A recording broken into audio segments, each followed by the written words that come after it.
the empty quarter, 251,000 square miles of sand. Dunes pushing 984 feet into the sky. Summer hitting 122 degrees. No water, no shade, no horizon that isn't more sand. This is where it begins.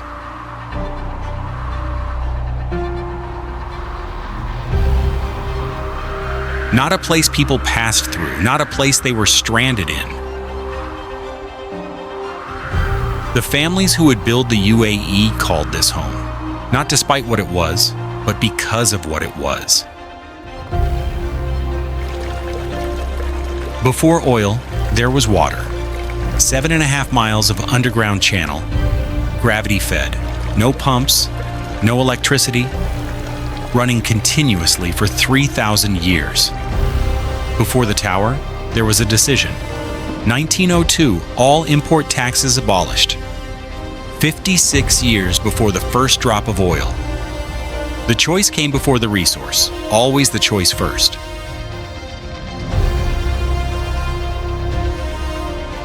The desert keeps getting asked the same question. The answers keep changing.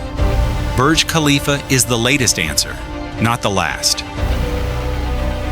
15 locations, from 984-foot dunes to a carpet of 35 tons hand-knotted by 1,200 artisans. From Dubai Creek in 1902 to a tower at 2,717 feet, built on sand in 6 years. And at the top of that tower, floor 124, the rules of sunset change.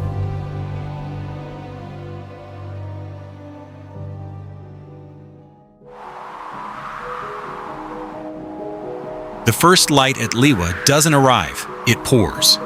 Orange, low, cutting sideways across the face of the sand. Shadows from the dunes stretch hundreds of meters west, sharp as knife edges. No wind, no sound at all. The sand here isn't white, it's deep amber, warm, almost the color of honey pulled slowly from the comb. Not the pale gold you picture, darker, richer. Far out at the edge of sight, a low, dark line of date palms, impossibly green against all that gold. That's Liwa, 60 miles from the Persian Gulf.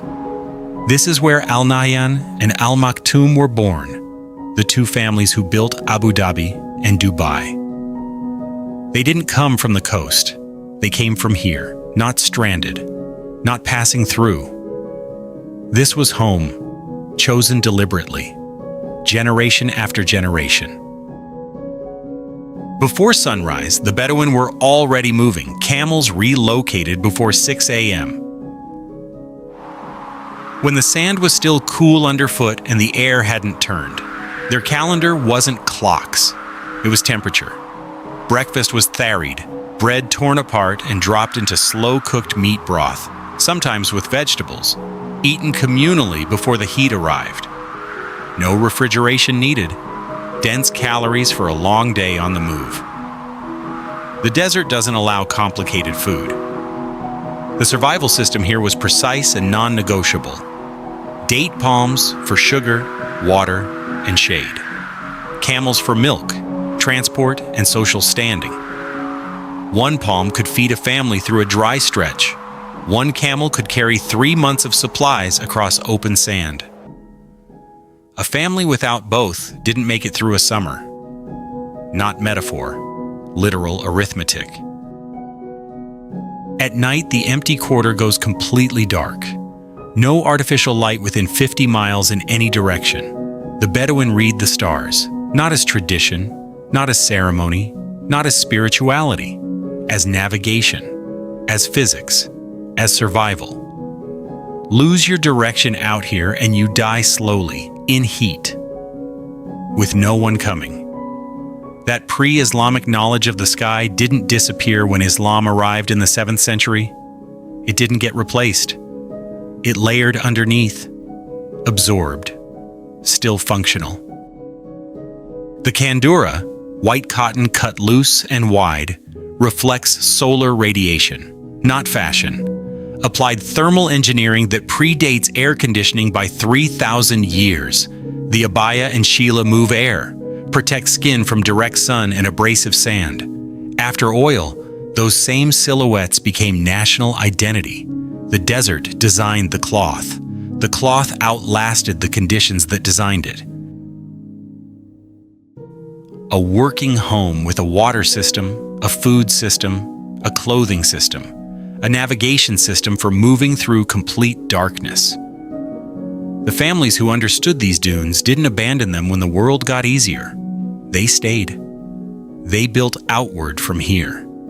And 93 miles to the east, someone built the oldest answer still running.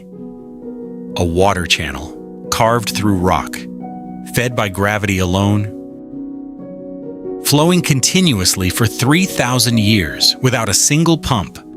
The desert asked the same question it always asks. Let's go hear the answer.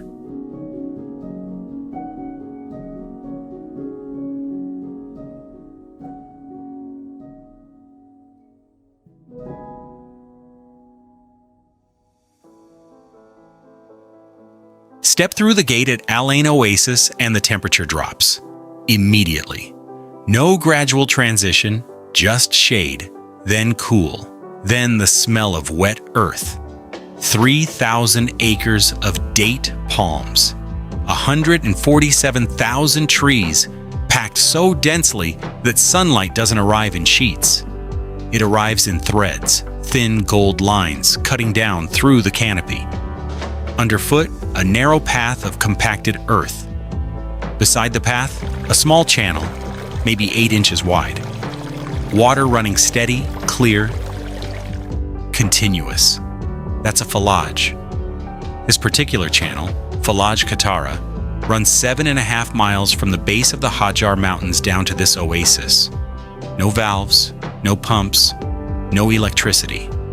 Just a slope calculated so precisely 3,000 years ago that it still moves water today. UNESCO recognized it in 2011. It didn't need the recognition. It was already working. Farmers check their water turn at dawn. Each plot receives a set window, allocated by community agreement, passed down through families. No one takes outside their turn. There is no written law enforcing this. There doesn't need to be. The understanding is simple. Break the system, and everyone dies. This isn't belief or tradition. It's social physics. Scarcity creates cooperation faster than any legal code. Fresh dates, come in at harvest, eaten the same day, sweet and soft. The rest get dried and stored across the year. The afflage made that harvest possible. Permanent agriculture in a desert without a single river. The water comes from mountains you can see from here, on clear days to the east. 95 million years old, pushed up from the ocean floor and folded into peaks. That ridge to the east isn't decoration, it's the source. 95 million years of seafloor pushed up, folded into peaks, and still moving water down to this oasis today.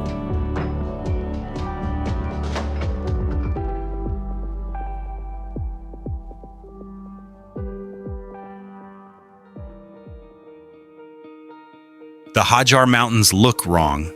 That's the first thing. The color is wrong.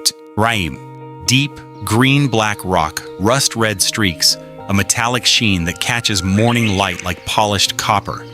No desert mountain should look like this. It doesn't belong here because it didn't form here. What you're looking at is ophiolite, a slab of ancient Tethys Sea ocean floor, forced up onto the Arabian Peninsula roughly 95 million years ago when tectonic plates collided.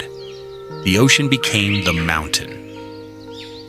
The fractures in that rock trap moisture from the Arabian Sea fill underground aquifers, push springs out onto dry plains far below. Every falaj in Al Ain draws from water that started here. Goats pick their way up vertical crack lines in the morning, not lost, not wandering, following mineral seams in the rock face that have fed them for generations. The Shehu move their herds higher when the lower slopes go dry. No calendar, no schedule. pure forage response. Their language is distinct from coastal Arabic. Their stone architecture survives on the upper ridges. Same country, different world at altitude.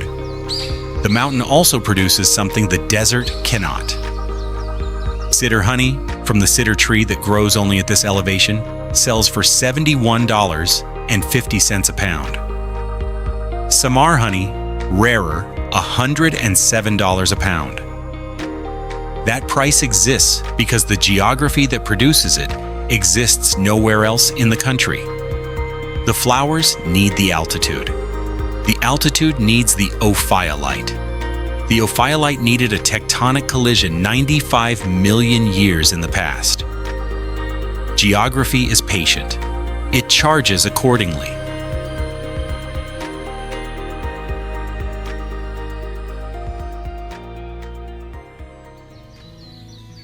Hatta is technically Dubai. The maps confirm it. An exclave of the Dubai Emirate, surrounded on 3 sides by Oman. It looks nothing like Dubai. Gray rock dropping into wadi pools, water clear enough to see individual pebbles at the bottom. Stubby trees growing sideways out of cliff faces, bent permanent by wind. The air is different, cooler, easier, smelling of soil and leaves instead of salt and concrete. The traditional houses here are built from the mountain itself. Local stone stacked without mortar. Walls thick enough to hold cool through midday and warmth through cold nights. Flat roofs used for drying food. Every material came from within sight of the house. Nothing imported. Nothing that needed a road. Samar honey sells for $107 a pound. Pale yellow, mild, with a flavor that doesn't exist anywhere else in the country because the samar tree doesn't grow on the coastal plains. You can't manufacture the geography. Honey is the Hatta gift for every occasion. A visit Eid, a birth. Giving it means, I am giving you the most valuable thing this land produces. The Quran mentions honey as a symbol of healing and as a gift from the natural world. In Hatta, that isn't abstract. The jar on the table is the actual thing being referenced. Kandura with heavier layers when the mountain nights drop. Abaya and thicker shawl, darker fabric, heavier weave. The same silhouette as the coast, but dressed for a different elevation. Choose to stay in Hatta needs no philosophical argument. The wadi is cool, the water is clean, the honey is real, that is enough.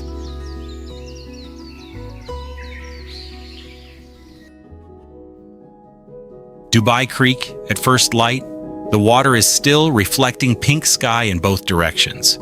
An Abra, old wooden hull, small engine trailing blue smoke, cuts across the surface and leaves 2 long ripple lines that take a full minute to settle. East Bank, Al Fahidi Quarter. Low roof lines, square wind towers, walls the color of dry sand. Buildings that faced the water before there was anything else.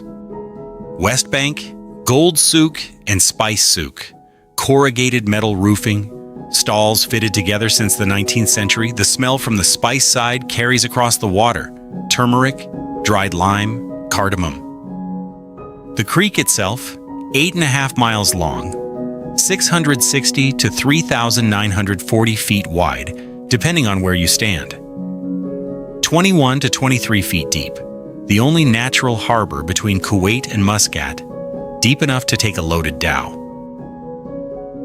In 1902, Sheikh Maktoum bin Hajar made one decision: all import duties abolished, not reduced, gone.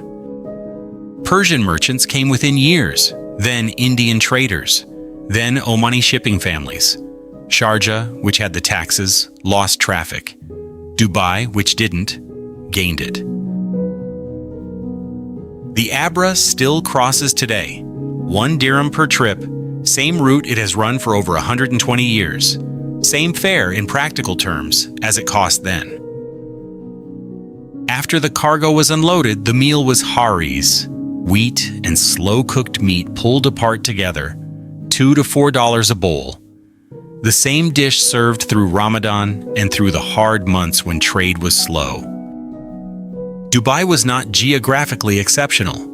Every coastal settlement in the Gulf had access to the same water, the same winds, the same trade routes. Dubai had a policy decision. 56 years before the first drop of oil. Geography is opportunity. Policy is the choice made with it.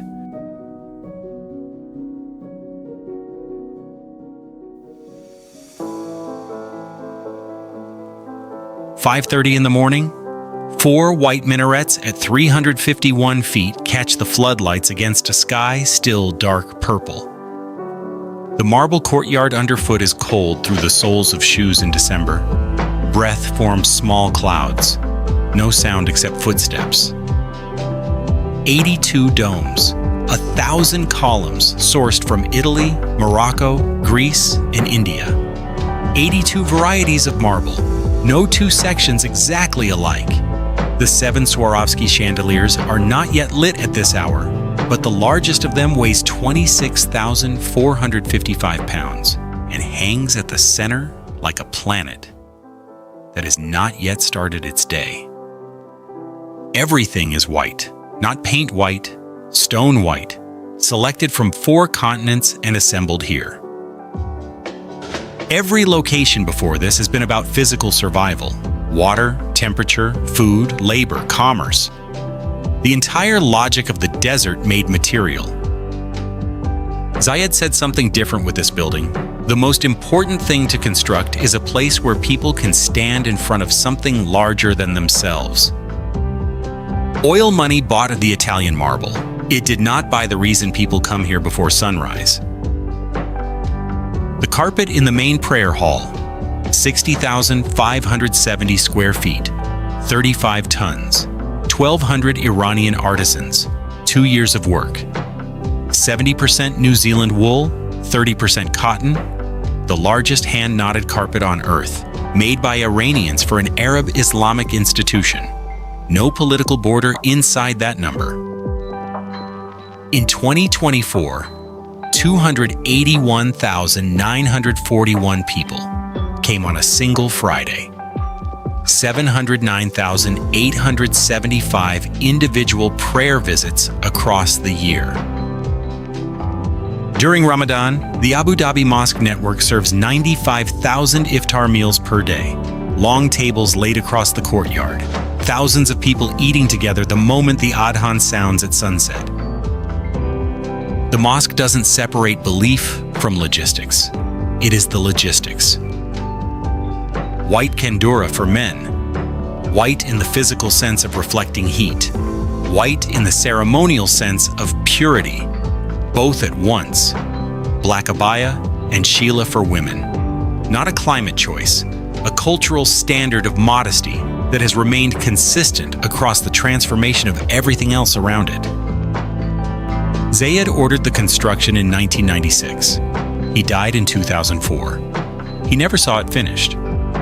The mosque opened in 2007, a monument built by someone who would not be present for the opening.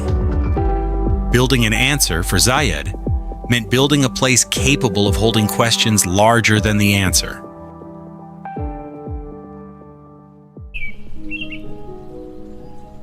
The alleys in Al Fahidi are 6 to 8 feet wide. The walls on either side are 15 to 20 feet tall. Coral blocks cut from Dubai Creek in the 1800s, plastered with locally quarried gypsum, the color of dry sand. The sun hits these alleys for only a few minutes each day. The rest is shade. Natural, structural, deliberate shade built into every angle of the plan. Above to the roof lines, a square tower, 4 sides open.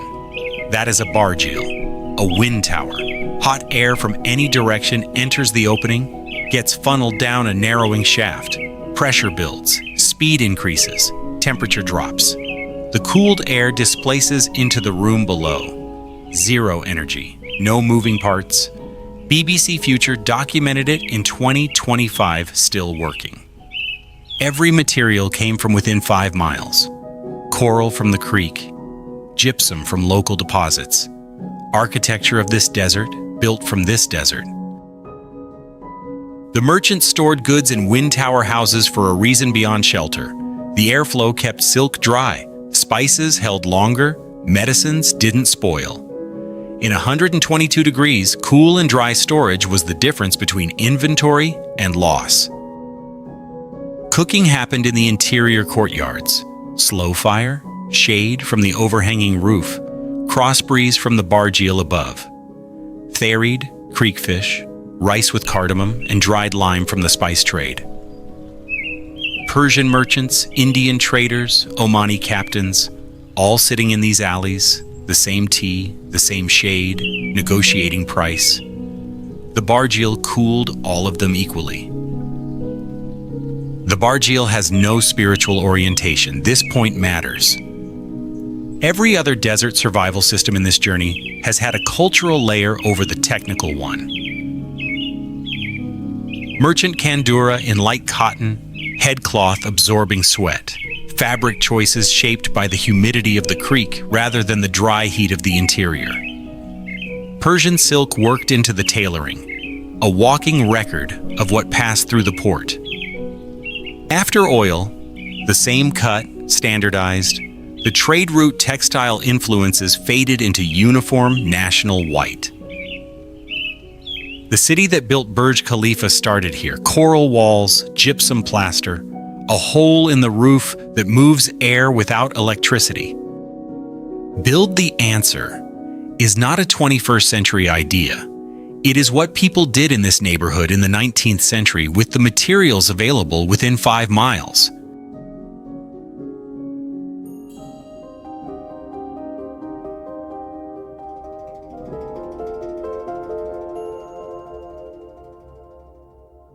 From above, 29 square miles of dark green forest curving through natural channels along the Abu Dhabi coastline.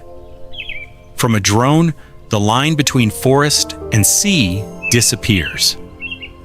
They interpenetrate, no clear edge. Low tide in the morning, the mangrove roots emerge from the mud, thousands of them, pointing upward, breathing air. That is not a metaphor. The roots of Avicennia marina grow above the waterline, specifically to access oxygen in waterlogged soil. The tree solves its own survival problem before anything else gets solved. The water between the roots is shallow, warm, protected. Juvenile kingfish, bream, emperor barracuda, rabbitfish, all of them begin here. The roots are the nursery. When they are large enough, they leave for open water. Destroy the mangroves, lose the fish. Pre-oil fishing communities understood this without a carbon study to tell them. Fishermen launch at dawn or by the tide. The mangrove channels open when the water rises and close when it falls. No office hours. No schedule that doesn't consult the sea first. Before oil, the mangroves were firewood, storm barrier, and fish nursery. Nobody called them a carbon sink. They knew that cutting them meant losing fish. That was enough reason to leave them standing. After oil, coastal development cleared sections for construction. Now the UAE is planting back, a target of 100 million trees. The same logic running in reverse. If you know what the forest does, you build more of it. Each hectare of mangrove sequesters 0.5 ton of carbon per year. 4 times the rate of tropical rainforest per hectare. The entire Abu Dhabi mangrove system, 8,750 tons annually. A desert country running one of the most carbon-dense coastal ecosystems on Earth. Light kandura, or work clothes on the water. Long sleeves, wide-brimmed hat, breathable cotton for coastal humidity rather than dry desert heat. The Aflaj moved water using gravity, no electricity, 3,000 years ago. The mangroves sequester carbon using biology, no machinery right now. Same logic, different material, different century. Same desert asking what can be built from what's available. The fishermen who read the tides, the beekeepers who followed the flowers, the Bedouin who read the stars, all of them were doing the same thing. reading what the land actually offers and building a life that fits inside it. That Bedouin knowledge ran for centuries as pure survival practice. Then the modern world arrived and put a price on it. The falcon that a Bedouin trained to hunt, that exact bird, that exact skill, now sells for $500,000.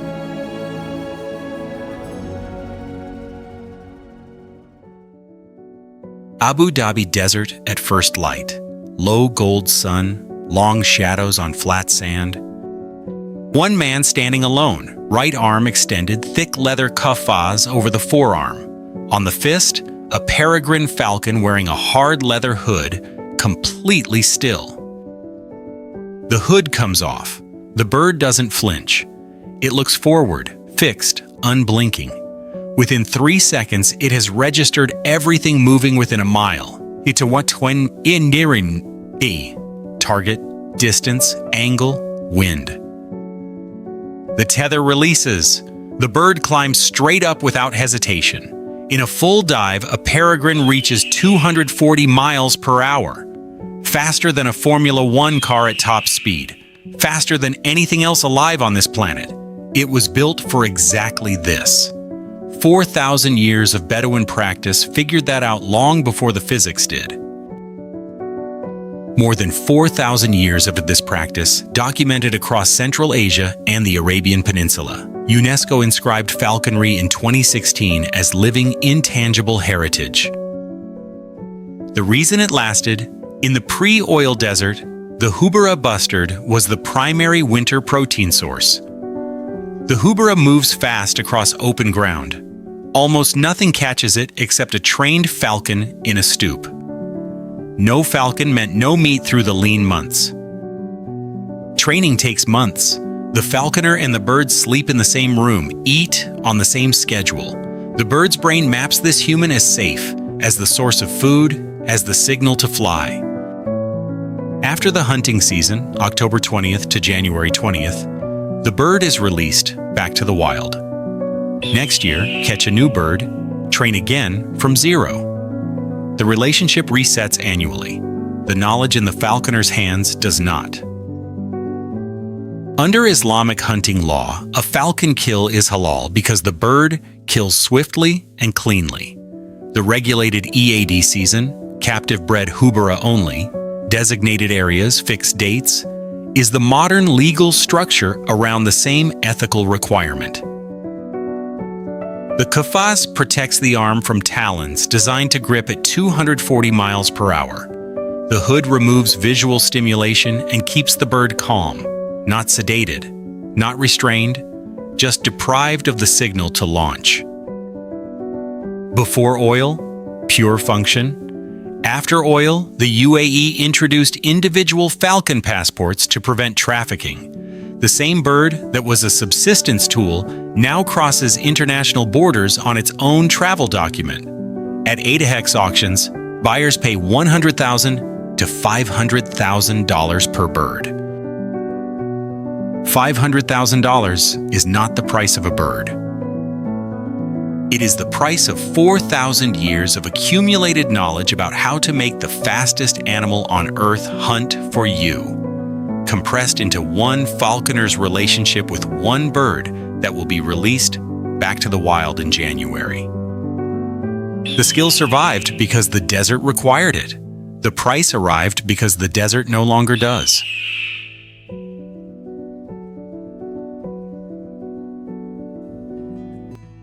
Al-Dhafra, early morning. Thousands of camels lined up on flat desert, each one wearing a decorated neck ring, coat brushed smooth.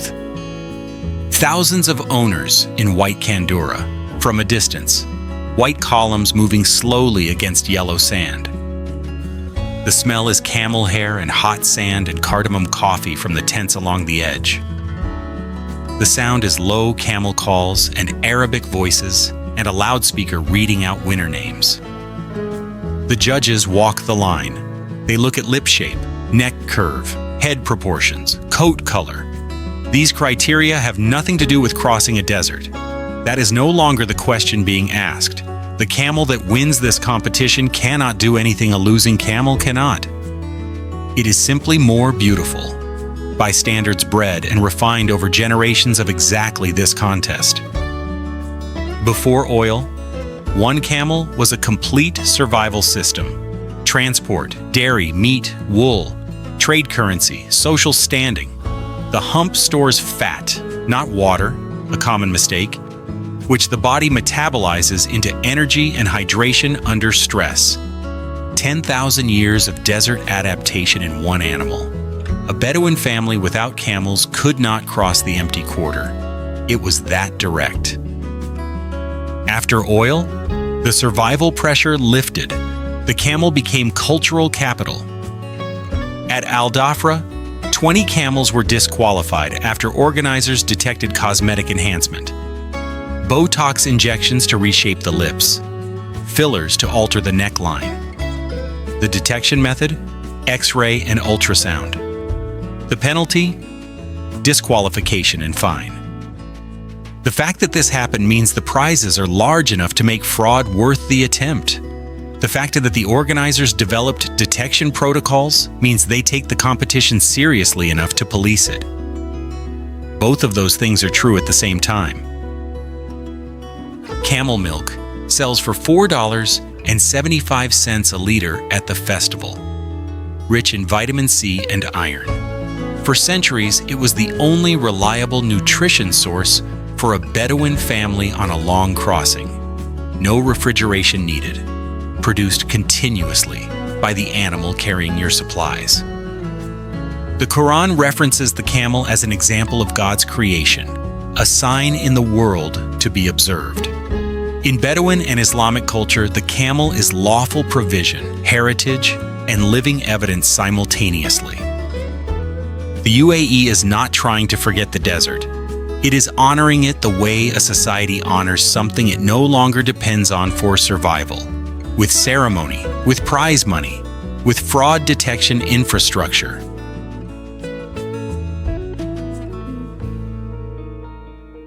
Abu Dhabi Corniche in the morning, 8 miles of waterfront, stone-paved promenade, straight rows of palms, blue water on one side, glass and steel on the other. Out on Saadiyat Island, the Louvre Abu Dhabi Dome, 590 feet across, a latticed metal roof with thousands of small openings. From inside, sunlight comes through in shifting patterns that move as the day moves. 7,850 rays of light, repositioning by the hour. A desert city that didn't exist 60 years ago is now housing one of the world's great art collections. That is not oil. Oil is the means. The decision about what to do with it. That is what's standing out there on the island. The same question Zayed was answering with the Grand Mosque. The same logic. Different material. The GDP of Abu Dhabi Emirate in 2024, $308 billion. GDP per capita in 2023, $84,900, higher than the United States. 200 nationalities living in the city simultaneously. 88% of the population was born somewhere else. Friday, 281,941 people at one mosque. Thousands more at the hundreds of others across the city.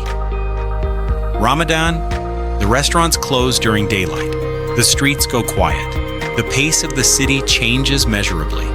Then at sunset, the adhan sounds and the city restarts. Tables outside, families together, the hum of a place exhaling after a long-held breath.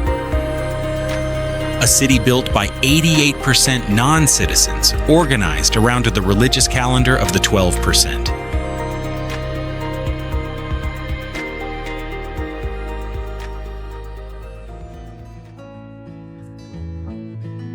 From a distance, Burj Khalifa doesn't read as a building. It reads as a silver needle pressed into blue sky. 163 floors tapering in a slow spiral, the form drawn from to the Hymenocalis desert flower and from the proportions of Islamic architecture, the tip disappears into the upper atmosphere. You can't locate the endpoint. In the morning, the building casts a shadow 1 mile long across the desert below. At night, 305,000 LED panels run a light show visible 60 miles away. 2,717 feet. Built between 2004 and 2009. On sand. In a country with no native timber, no quarried stone, no river, no indigenous high-rise tradition. 6 years from first foundation pile to the tallest structure on Earth. The foundation, 192 concrete piles, each driven more than 164 feet. Through loose desert sand down to stable bedrock. A 12-foot thick concrete raft on top distributing the load across all 192 piles simultaneously. 330,000 cubic yards of concrete, not built on sand, built through it. 12,000 workers from more than 100 countries, primarily South Asian, Indian, Pakistani, Bangladeshi. The tallest building on Earth is a monument to migrant labor as much as to engineering. At the beginning of this journey, a question was planted and left open. Floor 124, Ramadan, the rules of sunset change? Here is what happens. Islamic law requires the fast to break at sunset. Sunset is not an abstract concept. It is the precise moment the sun drops below the horizon at your location. On floor 124 of this building, that horizon is further away than it is on the ground. The sun hasn't set yet. 2 to 3 minutes more. A fatwa was issued in 2007 by the Abu Dhabi Islamic Authority addressing this directly. Residents above a certain floor height must calculate their iftar time based on their elevation, not ground level. Ancient religious law applied to a building that didn't exist when the law was written. Standing at 2,717 feet above desert, looking west, Liwa, Murban, Aflai, channels 3,000 years old still running. Same land. Different answer every century. Always an answer.